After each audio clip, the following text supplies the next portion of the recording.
Hello guys, welcome to Movie Spectre. ఈరోజు Mix Up Telugu web movie చూశాను. Movie plot ఏంటంటే, already divorce తీసుకోవడానికి ready అయిన ఇద్దరు కపుల్స్ కౌన్సిలింగ్లో భాగంగా ఒక ట్రిప్కి వెళ్తారు. ఏమాత్రం పరిచయం లేని ఈ ఇద్దరు కపుల్స్ ఎలా కలిశారు, చివరికి విడిపోయారా లేదా, అసలు డివోర్స్ ఎందుకు తీసుకోవాలనుకుంటున్నారో తెలియాలంటే ఈ మూవీ చూడాలి. డెబ్యూటెంట్ అయిన ఆకాష్ బెక్కి ఈ మూవీని డైరెక్ట్ చేశారు. మూవీలో core concept modern age marriage system, relationships, చిన్న విషయాలకే ఎందుకు డైవర్స్ తీసుకుంటున్నారు, ఈ పాయింట్స్ బాగానే ఉన్నా దాన్ని స్క్రీన్ మీద ప్రెజెంట్ చేయడంలో పూర్తిగా ఫెయిల్ అయ్యారు. మూవీలో కాన్సెప్ట్ని బోల్డ్గా చూపించాలనుకున్నారు కానీ దానిలో సోల్ని మిస్ అయ్యారు. మూవీ స్టార్టింగ్లో 1-2 సీన్స్తో క్యారెక్టర్స్ గురించి చెప్పేశారు. అది అసలు అర్థం చేసుకునే లోపే అసలు స్టోరీలోకి వెళ్ళిపోతుంది.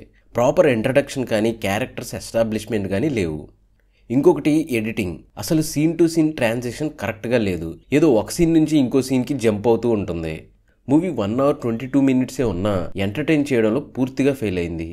ఈ మూవీ డ్యూరేషన్ విషయంలో మాత్రం ఎడిటర్ని అప్రిషియేట్ చేయొచ్చు, లేదంటే బోర్ కొట్టి చచ్చేవాళ్ళం.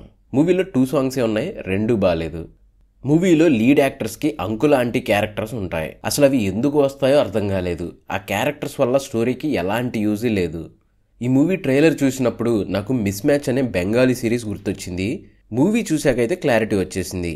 అయితే ఈ బెంగాలీ సిరీస్ నుంచి ఇన్స్పైర్ అయినా అయి ఉండాలి, లేదంటే కాపీ అయినా కొట్టుండాలి. కుదిరితే హోయిచోలో ఉన్న ఈ సిరీస్ని చూడండి. ఈ మూవీ కంటే కొంత ఎంటర్టైనింగ్గానే ఉంటుంది.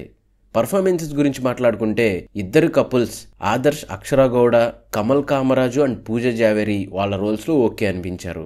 టెక్నికల్గా కూడా మూవీ యావరేజ్గా ఉంది. సినిమాటోగ్రఫీ కానీ సాంగ్స్ అండ్ బీజిఎం కానీ పెద్దగా వర్కౌట్ అవ్వలేదు. ఇంకా ప్రొడక్షన్ వాల్యూస్ కూడా అప్ టు ద మార్క్ లేవు.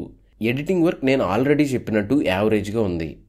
మూవీలో ప్లస్లు అయితే నాకు పెద్దగా ఏం కనిపించలేదు. మైనస్లు రైటింగ్, డైరెక్షన్, ఎడిటింగ్ ఇంకా చాలా ఉన్నాయి. ఓవరాల్గా మూవీ నాకైతే నచ్చలేదు.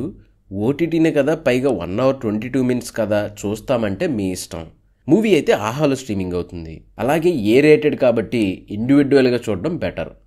So that's it guys. ఈ వీడియో మీకు నచ్చితే లైక్ చేయండి. ఇలాంటి మరిన్ని రివ్యూస్ అండ్ మూవీ అప్డేట్స్ కోసం మన ఛానల్ని సబ్స్క్రైబ్ చేసుకొని బెల్ నోటిఫికేషన్ని ఆన్ చేసుకోండి.